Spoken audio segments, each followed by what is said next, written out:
Hey hi நண்பர்களே, இன்னைக்கு ஒரு ரெசிபி வ்ளாக் தான் பார்க்க போகிறோம். வாங்க வீடியோக்குள்ளே போகலாம்.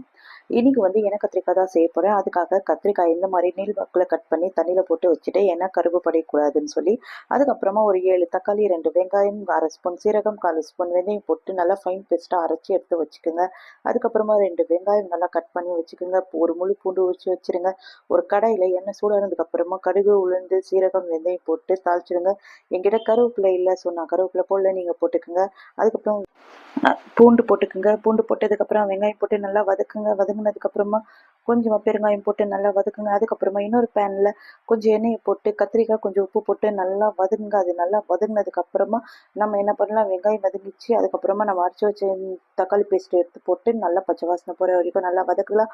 அது வதக்கி முடிச்சதுக்கு அப்புறமா நம்ம வதக்கி வச்ச கத்திரிக்காய் போட்டு நல்லா மிக்ஸ் பண்ணலாம். அதுக்குள்ளே எனக்கு ஜியோ மார்ட்லேருந்து டெலிவரி வந்துச்சு. ஸோ நான் அது ஒன்று பார்த்து எடுத்து வச்சிட்டு இருந்தேன்.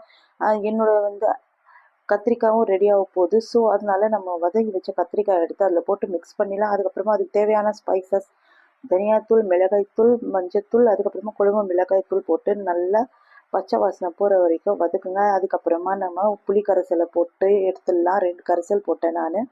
அதுக்கப்புறமா தேவையான அளவு உப்பு போட்டிங்கன்னா போதும். அது பச்சை வாசனை போகிற வரைக்கும் நல்லா குக் ஆகட்டும். அதுக்கப்புறமா என்ன பண்ணணுன்னா, ஒரு குட்டியாக வெல்லம் எடுத்து போட்டிங்கன்னா நம்ம எண்ணெய் கத்திரிக்காய் கிரேவி ரெடி ஆகிடும். கண்டிப்பாக ட்ரை பண்ணி பாருங்கள், சூப்பராக இருக்கும். அதுக்கப்புறமா நான் என்ன பண்ணேன், கொத்தமல்லி வாங்கினது ஜியோ மார்ட்டில் தான் வாங்கினேன். ஸோ அதுவும் எடுத்து பாக்ஸில் கட் பண்ணி எடுத்து வச்சுட்டேன். என்னோட எண்ணெய் கத்திரிக்காய் குழம்பும் ரெடி ஆகிடுச்சு, சூப்பராக இருந்துச்சு.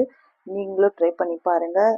வீடியோ பிடிச்சிருந்தா லைக் பண்ணுங்கள், சப்ஸ்கிரைப் பண்ணுங்கள், மறக்காமல் எனக்கு சப்போர்ட் பண்ணுங்கள். பாய்.